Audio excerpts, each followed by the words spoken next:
જય શ્રી કૃષ્ણ. જય શ્રી કૃષ્ણ. બધો સામાન ગોઠવાઈ ગયો? હા, બસ હજી થોડો બાકી છે.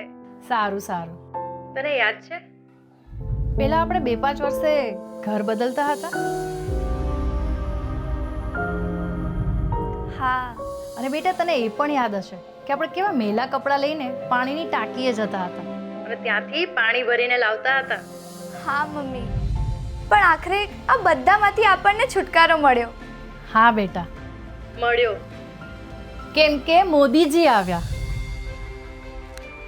પોતાના ઘર થયા, પાણીના કનેક્શન આવ્યા, ચૂલા ગયા અને ગેસ કનેક્શન આવ્યા.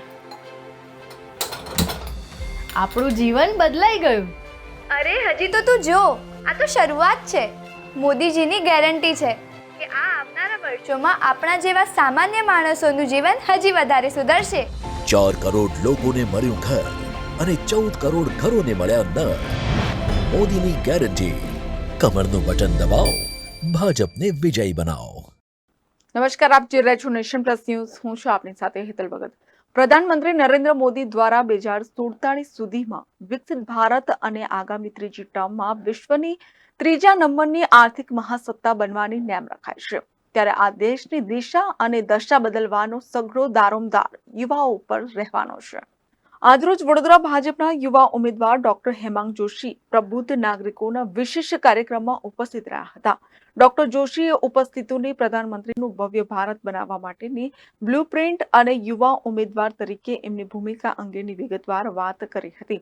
લોકશાહીના મહાપર્વમાં પ્રથમવાર મતદાન કરનાર યુવા મતદારો જોડે પણ ચર્ચા વિચારણા કરવામાં આવી હતી.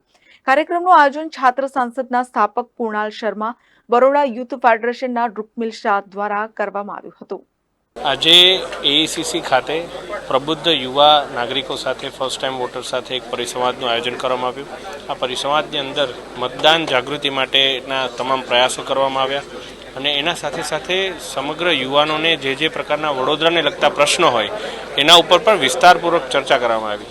1-2 સુંદર સૂચનો પણ નાગરિકો દ્વારા આપવામાં આવ્યા, જેનો અમે અમલ કરવાનો વિનમ્ર પ્રયાસ કરીશું. પરંતુ ખૂબ જ સારા વાતાવરણમાં આ પરિસંવાદ યોજાયો. કેમેરામેન નવનીત પરમારની સાથે Satyam Nivaskar, Nation Plus News, Vadodara.